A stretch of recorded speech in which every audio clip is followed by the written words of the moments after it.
안녕하십니까. 뉴스데스크 원주입니다. 대선이 이제 48일 앞으로 다가왔는데요. 고령화가 짙어지면서 강원 지역은 전체 유권자 가운데 60대 이상이 40%를 넘어서며 이번 대선에 영향을 주는 핵심 세대로 떠올랐습니다. 김세정 기자입니다. 고령화 시대에 맞물려 유권자들의 나이도 고령화되고 있습니다. 당연히 해야죠. 당연히 국민이니까 그 나라 정치에 그 관심을 안 가지면 안 되죠. 우리나라 발전을 위해서 뭔가 이바지하려고 노력했기 때문에. 지난 대선과 이번 대선의 강원도 유권자 나이를 살펴봤습니다. 3년 전 20대 대선 때도 60대 이상 유권자가 36%로 가장 높은 비중을 차지했고 40, 50대는 36%, 20, 30대는 25%로 청년층 비중이 낮았습니다. 이번 21대 대선을 앞두고선 60대 이상 유권자는 비중이 40%로 더 늘어난 반면 40, 50대는 34%, 20, 30대는 23%로 지난 대선 때보다 줄었습니다. 지난 19대 대선부터 이번 21대 조기 대선까지 60대 이상 유권자 비중만 10%포인트 넘게 늘며 뚜렷한 상승세를 보였습니다. 고령층은 통상적으로 투표율이 높습니다. 18대 대선부터 20대 대선까지 60대 투표율이 가장 높았고 70대가 뒤를 이었습니다. 특히 3년 전 20대 대선 때는 고령층으로 갈수록 투표율 증가세가 두드러졌습니다. 80세 이상의 투표율이 가장 크게 증가하였으며 다음으로는 70대, 60대, 50대에서도 증가하여 중노년층의 투표율이 높아진 것으로 나타나고 있습니다. 정치권도 이 같은 변화에 주목하고 있습니다. 대체로 40, 50대는 진보 성향이, 60대 이상은 보수 성향이 강한 집단으로 분류되기 때문입니다. 다만 이번 조기 대선은 보수 진영 대통령 탄핵이란 변수가 있습니다. 국민의힘은 뚜렷하게 선두를 달리는 후보가 없어 내부 혼선을 거듭하는 반면 더불어민주당은 독보적인 지지율을 보이는 후보에 직결하는 모습입니다. 60대 이상 고령층 유권자가 20, 30대 젊은 층 유권자보다 1.5배 이상 많아진 상황이 이번 대선에 어떤 영향을 미칠지 주목됩니다. MBC 뉴스 김세정입니다. 강원도 유기동물 보호소에 들어간 동물의 절반 이상이 보호소에서 생을 마감한다는 분석 전해드렸는데요. 그중에는 10마리 중 7마리가 죽는 안락사와 자연사 비율이 유독 높은 곳도 있었습니다. 이병선 기자가 현장을 다녀왔습니다. 개인 땅을 빌려 위탁 형태로 운영하는 양구군 유기동물 보호소입니다.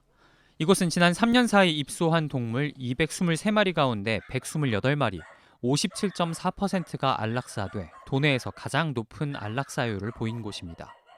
특히 지난 2022년에는 78마리 가운데 56마리가 안락사돼 열의 7이 넘게 안락사로만 죽었습니다.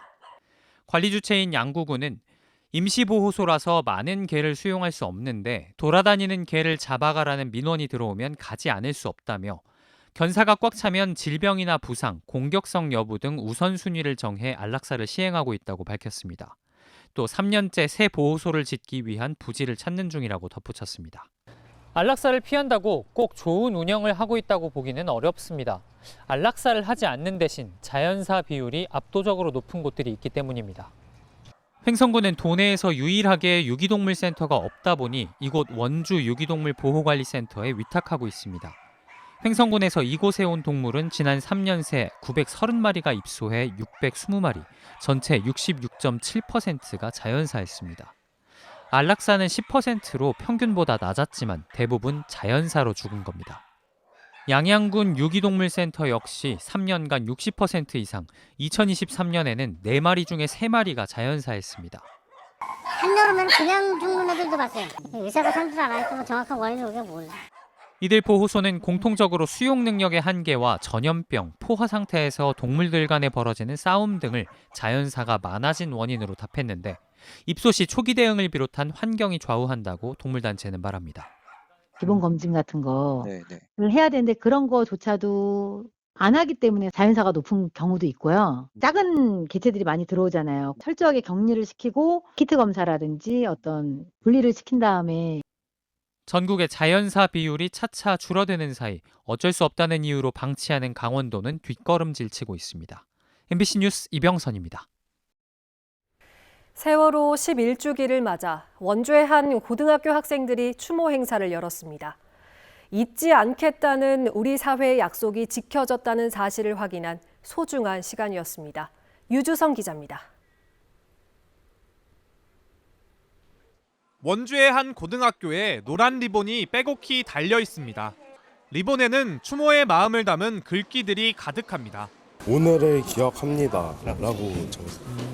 부모님한테 안부 연락드리고 이제 더 이상 못 볼 것 같다는 영상을 보고 조금 많이 슬펐습니다. 세월호 참사 11주기를 맞아 교내에 추모와 기억을 위한 행사가 마련됐습니다. 점심시간을 활용해 추모글을 작성하고 직접 리본도 달면서 어릴 적 희미한 기억 속의 그날을 되새겼습니다. 세월호 11주년 추모를 위해 저희 영서고등학교는 리본끈을 제작하여 저희 학교 학생이 거의 다 아는 사건이기 때문에 그래도 다 이해하고 있고 행사에 좀 더 제대로 적극적으로 참여해 준 것 같습니다. 이제 막 10대 중후반을 지나는 학생들이 무려 11년 전의 참사를 기억하고 추모하는 건 잊지 않겠다는 약속을 했던 우리 사회의 소중한 성과이기도 하지만 세월호 참사를 희화화하거나 조롱하는 리본이 일부 달리기도 해 씁쓸함을 남겼습니다. 절망은 느꼈지만 그중에서도 큰 희망을 본 거는 이 혐오 리본을 저한테 제보해주고 저지해준 거는 역시나 또 아이들이었거든요. 무엇이 옳은지를 아이들은 이미 알고 있고 이거를 저지할 수 있는 힘도 아이들한테 있다라는 그 믿음이. 학생들이 참여하는 교내 추모 행사는 원주와 강릉의 학교에서 이틀간 진행됐고 시민들은 도심에서 리본을 만들고 추모 물품을 나누는 기억 공작소와 추모 문화제를 이어갔습니다. MBC 뉴스 유주성입니다. 지역 대학들이 외국인 유학생 유치에 열을 올리는 가운데 불법 체류로까지 이어지고 있는 현실 전해드렸는데요. 유학생 비자로는 장기 체류가 어려운 게 현실입니다. 춘천시의 경우 유학생들이 인구 감소의 대안이 될 수 있다고 보고 장기 체류를 위한 지원 정책을 확대하고 있습니다. 이송미 기자가 보도합니다. 외국인 50명이 춘천의 대표 관광지인 남이섬을 찾아왔습니다. 올해 초 강원대학교에 등록한 유학생들입니다. 서로 사진을 찍어주고 명소를 둘러보며 추억을 남깁니다. 자리 찾으면 한국에 계속 살고 싶어요. 너무 생활. 맞아요. 그런 가능성이 나오면 좋겠어요. 근데 아마 러시아에 돌아오면 또 괜찮아요. 지난해 12월 말 기준 춘천시에 등록된 외국인 수는 5천여 명. 2,800여 명 정도였던 10년 전보다 2배 가까이 늘었습니다. 특히 외국인 유학생 수가 절반 이상을 차지합니다. 이 같은 추세를 반영해 춘천시는 올해 초 국제협력관 부서를 신설했습니다. 유학생을 포함한 외국인들의 정착을 지원하기 위해서입니다. 저출산 고령화로 인한 경제활동 인구 감소에 대응하여 춘천시는 우수인재 유치를 위한 정주 인프라를 강화하고자 춘천시는 우선 올해 상반기에 외국인 유학생이 일할 수 있는 시간제 일자리를 연결해 주기로 했습니다. 강원대학교도 유학생들이 취업 실무 교육을 받을 수 있는 학과를 신설할 예정입니다. 학생들이 제일 원하는 게 뭔지 항상 1번으로 취업이에요. 취업. 궁극적으로는 한국에서 남아서 살고 싶다. 이런 목소리가 많아요. 하지만 외국인 유학생들이 받는 비자로는 시간제 일자리만 할 수 있어 실제로 정착하는 게 쉽지 않습니다. 춘천시는 외국인 유학생들이 대학 졸업 이후 기업에서 경험을 쌓고 장기 체류 비자까지 취득할 수 있도록 지역 기업들과 인턴십 제도 도입을 협의해 강원특별법 특례로 제한할 계획입니다. MBC 뉴스 이송미입니다. 원주시를 포함한 혁신도시 지자체들이 국토교통부의 2차 이전 공공기관 우선 배치를 포함한 혁신도시 활성화 대책을 촉구했습니다. 전국혁신도시협의회 임원단은 어제 국토교통부 혁신도시 발전 추진단을 방문해 공공기관 2차 이전 혁신도시 우선 배치와 혁신도시 활성화를 위한 주요 정책 과제 등이 담긴 공동 건의문을 전달했습니다. 임원단은 이 자리에서 기존 혁신도시들이 지역 성장 거점으로 제 역할을 다할 수 있도록 정부가 적극적으로 나서야 한다는 뜻을 함께 전했습니다.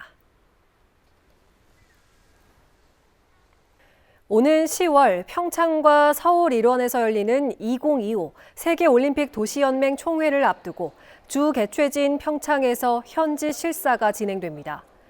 세계올림픽 도시연맹 사무국 멜라니 듀팍 사무국장을 비롯한 실무자 10여 명은 내일까지 평창에 머물며 올림픽 센터와 공식 숙소, 올림픽 유산시설 등을 둘러봅니다. 총회는 10월 20일부터 25일까지 올림픽 개최 도시 대표들과 국제올림픽위원회 IOC 등 국제 스포츠 관계자 500여 명이 참석한 가운데 개최될 예정입니다. 세계올림픽 도시연맹은 IOC의 인증을 받은 국제연합단체로 짝수연도에는 스위스 로잔에서, 홀수연도에는 회원 도시에서 총회를 개최하고 있습니다. 제257회 원주시 의회 임시회가 오늘 개회식을 시작으로 이달 말까지 15일 동안 열립니다. 이번 회기에는 6월로 예정된 올해 원주시 행정사무감사 계획과 1회 추가 경정 예산안, 원주시 무장애 도시 조성 조례안 등 각종 안건 심의와 시의원들의 5분 자유 발언이 진행됩니다. 지난달 여성 비하 발언 논란으로 사퇴 의사를 밝혔던 윤리특별위원회 위원장은 첫날 본회의 논의를 통해 위원회 위원장직과 위원직 모두 사직 처리됐습니다.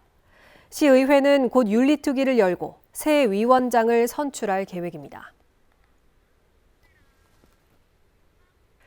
강원소방본부가 일반인의 심폐소생술 시행률과 생존율을 높이기 위해서 키오스크형 무인 심폐소생술 교육장을 운영합니다. 교육장은 원주 소금산 그랜드밸리, 춘천 반다비 국민체육센터, 강릉 시립모루도서관, 양양국민센터 등 4곳에 마련됐고 이곳에서는 강사의 도움 없이도 영상을 보고 심폐소생술을 따라할 수 있습니다. 교육 장비에는 가슴 압박 속도와 깊이, 손 위치 등을 실시간으로 점검해주는 기능이 있어 심폐소생술을 쉽게 익힐 수 있습니다. 평창경찰서가 보이스피싱 범죄 예방에 기여한 은행 직원에게 감사장을 전달했습니다. 평창 대관령 신협에서 근무하는 은행원 이승권 씨는 지난 10일 60대 여성 고객이 검찰과 금감원을 사칭한 보이스피싱범에게 1억 원을 보내려던 것을 알아차리고 경찰에 신고해 피해를 막았습니다. 보이스피싱을 의심한 이승권 씨는 고객의 핸드폰에 경찰청이 운영하는 보이스피싱 예방 앱 시티즌 코난을 설치해 원격 조작 악성 앱을 삭제하는 등 사건 예방을 위해 적극적인 조치를 취하기도 했습니다. 원주시가 대형 산불 발생 시 신속한 대응을 위한 주민 대피 계획 점검 및 보완에 나섰습니다. 먼저 산림 인근 병원과 요양시설 등 산불 취약시설과 129개 산불 취약 마을 현황을 조사하고 비상연락체계를 구축해 산불 발생 시 신속한 대피가 이루어질 수 있도록 점검합니다. 또한 주민 대피 시 관련 부서와 기관별 임무를 재확인하고 임시 주거시설을 신속히 제공할 수 있도록 한다는 계획입니다. 이와 함께 관내 문화재 보호를 위한 계획도 수립해 추진합니다. 최근 갑작스럽게 기온이 떨어지면서 원주 지역 과수 농가에 꽃눈 피해가 있었지만 30% 미만으로 확인됐습니다.